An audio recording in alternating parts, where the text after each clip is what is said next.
Кутман күн сүйікті телегөрүчүлөр, ЛТР телеканалында Туура тамактаналы теледолбору. Бул теледолбор сиздин жана үй-бүлөңүздүн ден соолугу, туура тамактануусу тууралуу так далилденген адистер тарабынан тастыкталган маалыматтарды оңой жана жеткиликтүү кылып сиздерге жеткизүү жана ошондой эле сиздерде туура тамактануу адаттарын пайда кылуу максатында ишке ашырылып жатат. Эсиңиздерге сала кетсем, мурдагы чыгарылыштарда балага 6 айдан баштап кошумча тамак бере баштоо, кошумча тамактын маанилүүлүгү жана эрежелери тууралуу сүйлөшкөнбүз. Ал эми бүгүн биз дал ушул 6 айдан баштап кошумча тамак берип баштагандан баштап 7 ай жана ошондой эле 2 жашка чейин кантип туура тамак бере башташ керек жана кандай эрежелерди сакташ керек, дал ушул тема алкагында сүйлөшмөкчүбүз. Бүгүн биздин студияда биздин конок Искакова Диляра Табалдиевна, 1 май бириккен үй-бүлөлүк дарыгерлер борборунун директорунун орун басары, врач-педиатр. Студиябызга кош келдиңиз. Саламатсыздар. Диляра айым, сиз менен маекти баштаардан мурда биздин айымдар, энелер тарабынан сизге узатылган суроолор бар.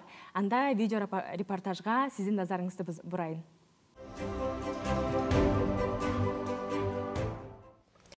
Менин баламдын салмагы көрсөткүч боюнча 2-3 шкаланын ортосунда экен. Бул кандай мааниге ээ болуп калат?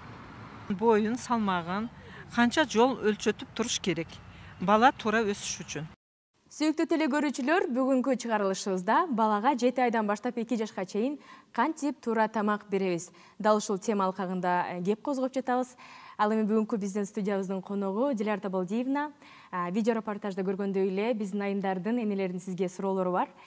Дал ушул суроолорду биз мурдагы чыгарылышта сүйлөшкөн эле баланын өсүү графигине таянып турат. Анда да кайрадан эле кайталап, анда суроолорго сизден жооп алайлы. Биринчи эле эненин суроосу: менин баламдын салмагы 2 жана 3 көрсөткүчтөрүнүн ортосунда турат. Бул эмне деген мааниге келет дейт? Бул графиканы караганда ылдый жагы баланын бою. Ал эми капталында турган сандар баланын салмагы. Эгер баланын салмагы ушул графика боюнча 2 менен 3-түн ортосунда турса, демек баланын салмагы ашык дегенди билгизет. Бул баланын жашына жараша да болушу мүмкүн. Эгерде бала 6 айдан өйдөкү бала болсо, демек баланы тамактандырууда көбүнчө жана акшак тамактарын, ун тамактарын көбүрөөк колдонгондуку. Эгерде бала эмчек эме аткан маалы болсо, 6 айга чейинки кез болсо, бул коркунучтуу эмес. Бул акырындап тамакка, кошумча тамакка өткөндө туура тамак берсе, мүмкүн болушунча жашылча жемишти көбүрөөк берсек, кошумча тамак катары, бул көрсөткүч ордуна кайра жашылга түшүшү керек. Баланын кыймылы да көбөйө баштайт 6 айдан баштап. Ошол себептен эне өзүнүн баласынын жашында сөзсүз көргөзсө жакшы болмок. Эгер 6 айдан кийинки бала болсо, анда ошо баланын рационуна мүмкүн болушунча акшакты жана акшак тамактарын, ботколорду жана ундан жасалган тамак ашты мүмкүн болушунча чектетүүсү зарыл. Чоң рахмат. Ал эми экинчи эненин суроосу: менин балам эмчек сүтүн бербейт экен, эмизбейт, 11 айында экен. Кандай кошумча тамак беришим керек дейт? Эгерде эмчек эмизбеген бала болсо, балага жана кошумча кургак сүт, мүмкүн болушунча кургак сүттү сөзсүз түрдө 1 же 2 жолу берип, ал эми кошумча тамакты 11 айлык балага 5 жолудан кем эмес кошумча тамак бериши зарыл. Ошол эле учурда баланы мүмкүн болушунча салмагын контролдоп туруш керек. Мындайча айтканда, биз жана мен өткөн передачада айтып кеттим эле, бала кайсы маалында салмак текшерткени, боюн текшерткени барыш керек деп. Эгерде баланын өсүүсүндө ар кандай проблемалар болсо, бул планды карабай, бул боюнча эмес, мүмкүн болушунча батыраак, ай сайын, мүмкүн 15 күндө бир бала салмагын жана боюн текшерткени барып турушу керек. Баланын 11 айдагы эмчек эмбеген балага мүмкүн болушунча ошо 5 же андан кем эмес кошумча тамак жана кошумча сөзсүз түрдө бир кургак сүттүн бир түрүн кошумча кылып бериши керек. 11 айлык бала ошондо баягы кесени, чай чыныны мисал кылып алсак 250 миллилитрлик 11 айлык бала ошондо 4төн 3-үн жеши керек. 4төн 3 бөлүгүн жеш керек. 4төн 3 бөлүгүн жеш керек. Чоң рахмат, Диляра айым. Сүйүктүү телекөрүүчүлөр, бүгүнкү чыгарылышыбызда балага 7 айдан баштап 2 жашка чейин кантип туура тамак беребиз. Дал ушул тема алкагында кеп козгоп жатабыз. Ал эми бүгүнкү биздин студиябыздын коногу Диляр Табалдиевна. Дал ушул суроолорду биз мурдагы чыгарылышта сүйлөшкөн эле баланын өсүү графигине таянып турат. Анда да кайрадан эле кайталап, анда суроолорго сизден жооп алайлы. Ал эми кезектеги суроо, баламдын салмагы -2 жана -3 көрсөткүчтөрүндө дейт. Эмне кылыш керек дейт? Демек, бала аябай коркунучтуу, салмагы жетпеген, коркунучта турат. Баланы сөзсүз түрдө текшертүү керек. Дарыгерге алып баруусу сөзсүз. Дарыгерге алып барып текшертүүдөн өткөндөн кийин баланын себедеген башка жагында патология жокпу, башка оорулары жокпу текшеришибиз зарыл. Мүмкүн баланын билинбеген ич өткөгү бар. Мүмкүн баланын ичегилеринде ар кандай ферментативдик жетишсиздиктери бар. Эгерде аны четке кагып баланын ден соолугу жакшы болсо, анда балага кошумча тамак берүүнү тезирээк баштап, мүмкүн болушунча дарыгердин көзөмөлүндө туруш керек.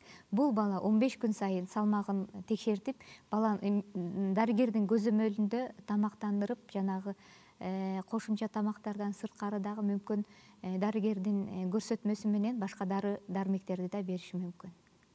Түшүнүктүү, чоң рахмат. Акыркы суроо, баламды төрөгөндөн кийин бир эле жолу салмагын текшерүүгө алып барыптыр. Канча жолу алып барып туруш керек дейт?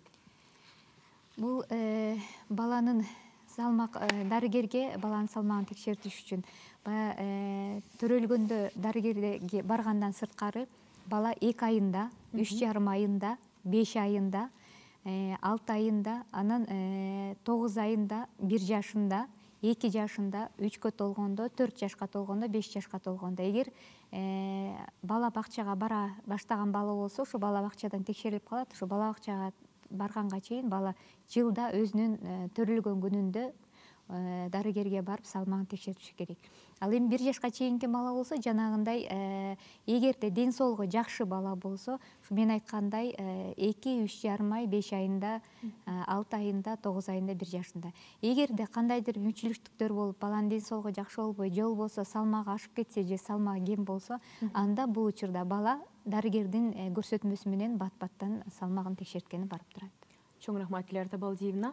Бүгүн дагы жана ошондой эле мурдагы чыгарылышта баланын 6 айдан баштап кошумча тамактануусу, ошондой эле баланын өсүү графиги боюнча кенен сүйлөштүк. Бүгүн кайталап кайрадан дагы кеңештериңизди жана суроолорго жоопторуңузду узаттыңыз.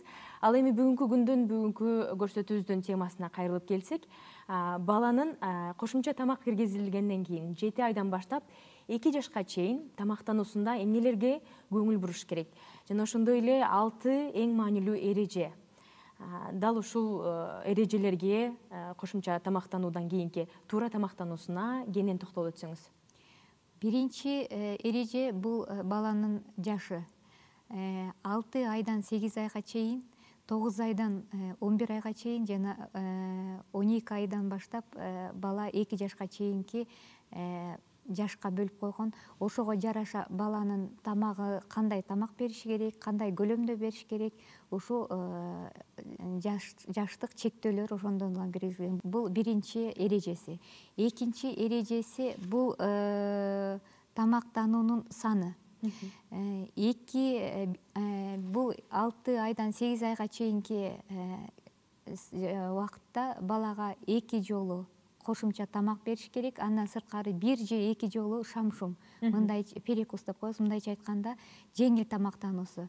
Мүмкүн банан болобу, алма болобу, быштак болобу, ортодон бир кошумча тамак берсе болот. Ал эми 9 айдан 11 айга чейинки балага 2 же 3 жолу тамактануу кошумча. Бир күндүн ичинде 3 жолу тамактануу.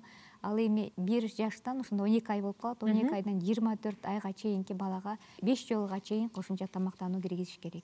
Баланын жашына жараша, баланын өсүп жетилишине жараша акырындап кошумча тамактын санын көбөйтөбүз. Ошол эле учурда 3-эреже эреже бул көлөмү. Жанагы жашына жараша, бөлгөнгө жараша бала канча чоңойгон сайын ошончо көбүрөөк көлөмдө тамак жеши керек.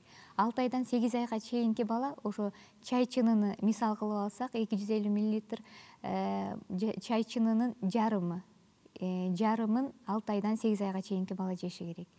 Ал эми 9 айдан 11 айга чейинки бала чай чынынын 3төн 2син жеши керек. Ал эми 12 айдан баштап баланын өсүшүнө жараша баягы чайчынын 4/3 жеши керек. Ошондой болжол менен, бирок ошол эле учурда баланын табитине жараша баягы күчкө салып, күч менен жедиргенге болбойт баланы. Андан кийинки эрежебиз 4-үнчү түрлөп тамак берүү. Балага такай эле бир ботконун түрүн бере берген же бир акшактын түрүн бере бергенге такыр болбойт. Балага табити жакшы болуш үчүн, табити тартыш үчүн мүмкүн болушунча балага күндө түрлөп тамак бериш керек.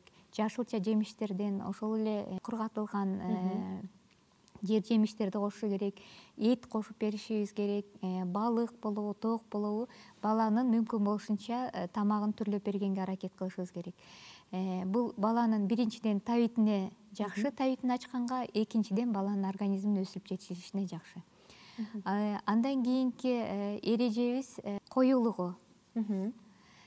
Коюлугу мен өткөн передачада да айттым эле, коюлугу бул чоң мааниге ээ. Канча тамак кою болсо, жана балага берилип аткан ошончо калорийный, мындайча айтканда ошончо пайдалуу баланын организмине. Канча тамак суюк болгон сайын баланын ашказанына ал көп турбайт дагы, көп пайда алып келбейт. Ошон үчүн балага мүмкүн болушунча баягы кашыкты эңкейткенде агып кетпегендей коюу ботко беришибиз керек. Анан канча бала кичинекей болсо, ошончо бир өңчөй майдалатылган ботко болгон. Биз көбүнчө энелерге айтабыз, мүмкүн болушунча үйүңөргө блендер алып алгыла деп. Энеге да оңой, баягы эзип бергенге ыңгайлуу, бат дагы болот. Анан баланын жешине дагы жакшы болот. Анан бул коюлугу акырын бала жашы чоңойгон сайын коюраак боткого, ал эми 1 жаштан кийинки балага мүмкүн болушунча катуу тамактарды бергенге өткөрүшүбүз керек. Бул кичинекей бөлүкчөлөрдөн турган тамактар, бала чайнап жегенге үйрөнгөнгө, бул колуна кармап жегенге үйрөнгөнгө акырындап ошо жалпы тамак ичкен столдон бергенден сырткары дагы акырындап баланы чоң адамдардын тамагына өткөргөнгө аракет кылышыбыз керек. Тамактануусунда ошол 7 айдан баштап 2 жашка чейин толук кандуу, көбүрөөк көлөмдөр дагы демек жаш өткөн чоңойгон сайын кошулуп баштайт экен. Ал эми эмнелерди бербеш керек? Же болбосо ошол чоң адам жеген эле нерселерди 7 айдан баштап же 1 жаштан кийин бере берсе болобу? Мисалы үчүн биз практикалык жүзүндө көргөндө жана кадимкиде эле кой уй этиндеги койрукту чоң кылып кесип балага карматып коюшат мисалы үчүн. Ушундай балким дагы учурлар болот. Кайсыл туура эмес? 7 айдан кийин толук кандуу кошумча тамак берип башташ керек, бирок эмнелерди кылбаш керек? Ошолорго дагы балким токтолуп өтөсүз. Бала биринчи тамактанганда бир түрлүү тамак бере баштасак, акырындап жана көлөмүн да көбөйтүп, түрүн да көбөйтүп бериш керек деп атпаймынбы? Ошол эле маалда эт бергенге 8-9-10 айларынан баштап бөлүкчө майда туралган, майда кесилген этти баланын тамагына кошумча берип башташыбыз керек. Бул 6 айдан баштап баягы эненин организминен алган баланын темир заты жоголо баштайт дагы, баланын кан гемоглобини ылдый түшө баштайт. Ошону кайра көтөрүш үчүн көбүрөөк эт пайдалуу. Ошол этти баланын рационуна 8-9 айдан баштап кошушубуз керек. Дагы бир айта кетүүчү нерсе, баягы манный акшагы, манка акшагы деп коет. Көп энелер мүмкүн оңойлугуна карайбы же мүмкүн баягы илгертен калып калган салппы, 1 жашка чейинки балдарга манный кашаны көбүрөөк беришет. Бул эң пайдасы жок каша деп эсептейм. Бул балага салмак кошкондон башка эч нерсе пайда алып келбейт. Ошон үчүн мүмкүн болушунча андан көрө күрүчтөн жана бизде фасоль көп өсөт, айрыкча базарларда аябай деле кымбат эмес, арзан. Ошону сууга бышырып алып, электен өткөрүп алса, баягы кабыгы калып калат да. Бир жагында боткосуна башка дагы жашылча жемиштерден кошуп балага берсе, ошол пайдалуу. Ошо фасоль дагы кандын түшүп кетпешине жардам берет. Ошол учурда эле дагы дайым айтам энелерге, баягы уйдун сүтү. Уйдун сүтү 1 жашка чейинки балага берилбей турган нерсе. Уйдун сүтү, айран, кефир азыктары баланы 1 жаштан кийин берсе болот. Ошондо дагы жартылай суу кошуп акырындап көндүрүш керек. Уйдун сүтү балага абдан зыян. бул баланын канын түшүрүп жибериши мүмкүн, аллергия пайда кылышы мүмкүн, кийин соң бөйрөк оорусунда пайда кылышы мүмкүн. Ошон үчүн уйдун сүтүн бербеши керек. Дагы да кайталайын, чай бербеши керек. Балага чай эмес, андан көрө кайнатылган суу бергиле, такыр компот колу тийбей баратса, ошол эле сууга кичине кыям кошуп компот кылып берсе болот. Болбосо өрүктөн, алмадан компот кайнатып коюп, балага акырындап аздан бере берсе болот. Баланын тамагына көңүл буруш абдан зарыл. Бул баланын келечекте ден соолуктуу, сулуу, акылдуу болуп чоңоюшуна ушу биздин колубузда да, мындайча айтканда. Ошол себептен мүмкүн болушунча баланы туура тамактандырганга, баланы туура тарбиялаганга аракет кылышыбыз керек экен дейин. Чоң рахмат, Диляр Табалдиевна. Сүйүктүү телекөрүүчүлөр, ал эми сиздин балаңыздын келечегин ойлогон болсоңуз, балаңыздын ден соолугун ойлоп жатсаңыз, анда азыртадан 6 айынан 7 айынан 2 жашка чейин туура тамактануусуна көңүл буруңуз. Сөзсүз түрдө көлөмүнө, өлчөмүнө жана түрлөрүнө маани бериңиз. Туура тамактандырууга аракет жасаңыз, дал ушул сиздин балаңыздын кошумча тамактануусуна керектүү эле турчу, оңой жана бат жасала турчу рецепттер менен бөлүшмөкчү.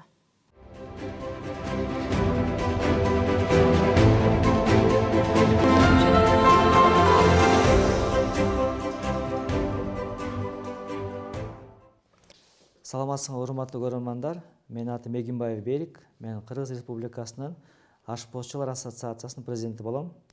Бүгүн биз жаш балдарга 2 жашка чейин берилүүчү тамакты жазайбыз.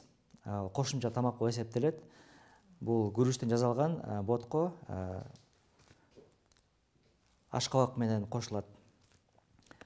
Бүгүн бизге ашкабак керек болот, күрүч керек болот, суу керек болот, анан кийин сүт, сливочный масло, бир аз сахар, туз кошулат бул тамакка. Анда баштайбыз. Ашкабакты биз биринчи майда туурап алабыз. Ашкабакты биз сүт менен, суу менен кошуп бышырып алабыз өзүнчө.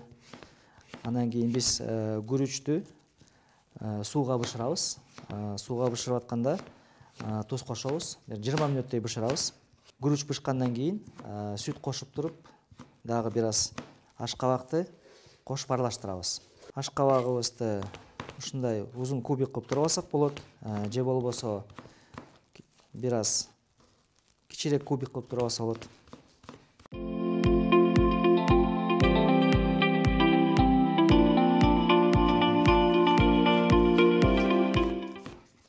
Ашкабагыбыз дайын. Буну сүт менен, суу менен аралаштырып бышырабыз. Анда эмесе биз ашкабагыбызды туурап алдык. Эми даярлаган ашкабакты ашканага барып дайындайбыз. Биз күрүчтү биринчиден бышырып алабыз. Бизге биринчи деген суу колдонобуз, 200 граммдай. Суу бир аз жылыгандан кийин бияка алдын ала жуулуп алган күрүчтү кошобуз. Күрүчтү кошкондон кийин буну 15-20 мүнөт бышырабыз. Күрүч жакшы бышыш керек. Бир аз туздан кошобуз. Биздин күрүчүбүз бышкыча, биз ашкабакты ошондой эле өзүнчө бышырабыз. Буга биз деген 50% суу колдонобуз, 50% сүт колдонобуз. Ашкабакты биз ошуга өзүнчө бышырып алабыз. Бияка да бир аз туз салып койсо болот. Даамын татып, бир аз кумшекер кошуп койсок болот. Ашкабакты дагы 20 мүнөттөй бышырабыз. Анда эмесе биздин күрүчүбүз эзилип жакшы бышты, ашкабагыбыз дагы жакшы эзилип бышты. Эми биз ашкабакты күрүчкө кошобуз. Ашкабакты биз сүткө бышырып алдык, ошону унутпайбыз, эң негизги. Биздин кыймылыбыз ошо ашкабак өзүнчө бышыш керек сүт менен. Анда эмесе бунун баарын биз майдараак кылып эзип алабыз. Эгерде блендер болсо, блендер менен эзсеңер болот, блендер жок болсо ушундай атайын эзгич менен эзип алсаңыз болот.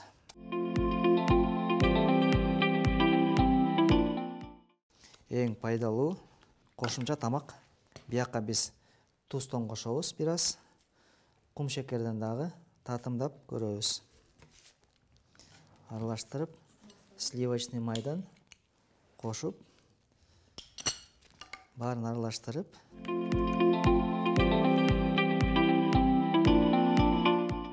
мына биздин боткобуз дайын болду. Бул боткобуз 12 айдан 2 жашка чейин даярдалган тамак. Биздин экинчи тамактын, кошумча тамактын рецепт бул тефтели болот. Бияка биз эт колдонобуз. Биякта майдаланган эт, анан кийин күрүч колдонобуз. Күрүчтү болсо биз алдын ала бир жарым бышкыча дайындайбыз, бир 20 мүнөттөй. Анан кийин бияка отдельно соуска бизге сабиз кетет, помидор кетет. Помидор жок болсо томат паста жарым кашык кошуп койсо болот. Чеснок кетет, май кетет, соль, перец, анан жумуртка кетет. Анда эмесе баштайбыз. Биринчи биз этти салып алабыз. Фаршка биз пияз колдонобуз. Пиязды аябай ичке тураш керек, же болбосо мясорубка болсо мясорубканы өткөрсөк болот.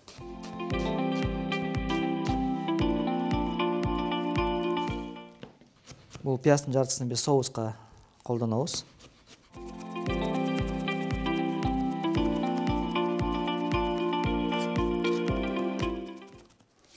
Пиязды майда турагандан кийин фаршка кошобуз. Бияка чеснок дагы турайбыз. Чесноктун жартысын колдонсок болот.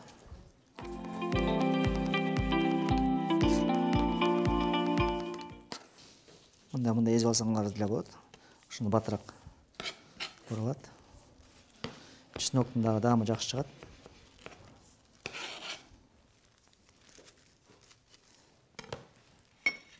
Бияка туз салабыз. 1 килограммга 7 грамм туз салсаңар болот. Азыр биз 1 порция дайындап атабыз. Жумуртканын да жартысын колдонсок болот.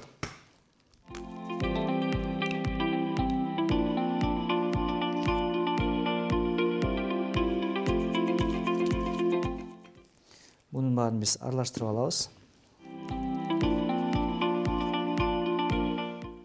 Баарын кошкондон кийин аралаштырабыз.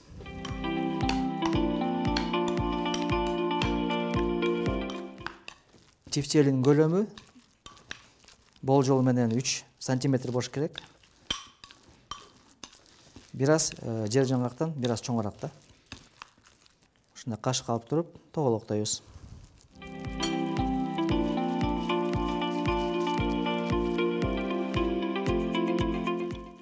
Көлөмү грек жаңгагынан бир аз чоңураак болот.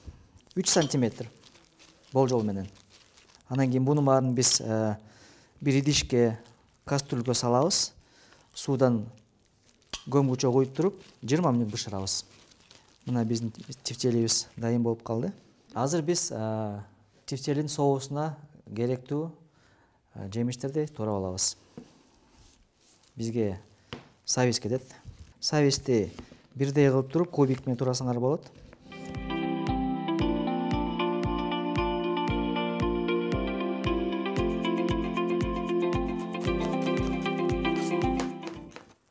Андан кийин пиязды дагы турайбыз.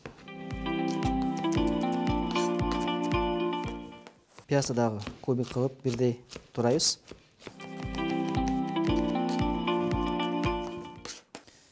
Помидор дагы кетет.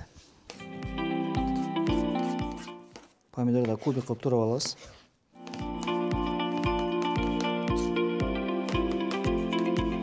Анда эмесе биздин туралган азыктарыбыз дайын. Ашканага барып бышырабыз. Биз тефтелини бышырып баштайбыз. Бизге өсүмдүк майы керек. 1 чай кашык өсүмдүк майы. Андан кийин биз пиязды кууруп алабыз бир аз.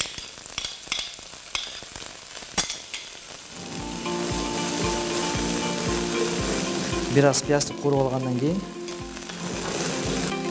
сабизди кошобуз. Сабизди да ошондой эле бисира кууруп алабыз. Бияка туз, кара мурч, чеснок, помидор салабыз. Помидор жок болсо томатный паста 1 кашык кошсок болот.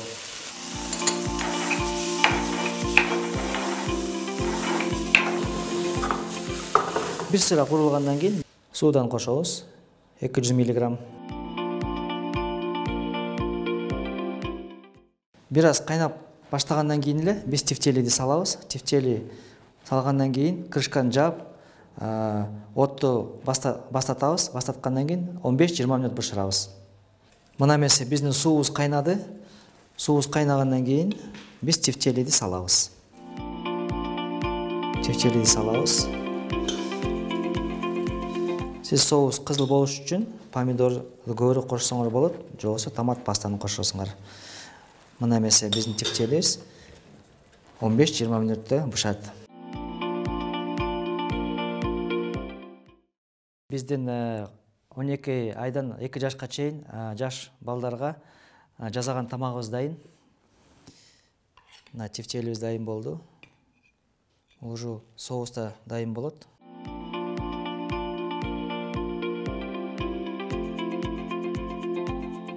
Соустун ортосуна куюп койсо болот.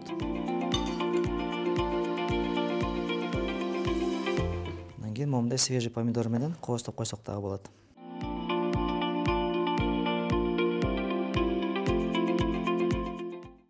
Бул тамак менен өзүңүз деле тамактансаңыз болот. Атайын биз көбүрөөк кылып жасадык. Бул балага дагы, энеге да аябай пайдалуу тамак болуп эсептелет. Бүгүн биз сиздерге атайын 12 айдан 2 жашка чейин кошумча тамактын бир түрлөрүн жасадык. Бул жерде күрүч боткосу, ашкабак менен кошулган сүт менен, бул жерде эт кошулган тефтели, күрүч менен жасалган тамак. Тамагыңыздар даамдуу болсун, туура тамактаналы.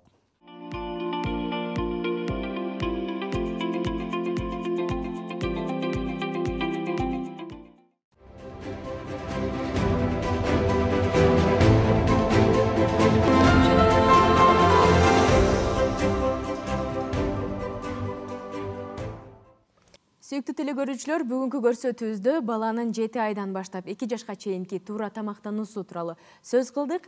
Анда эмесе Дилара айым, акыркы телекөрүүчүлөр үчүн айткан кеңештериңиз, сөздөрүңүз үчүн убакыт берели.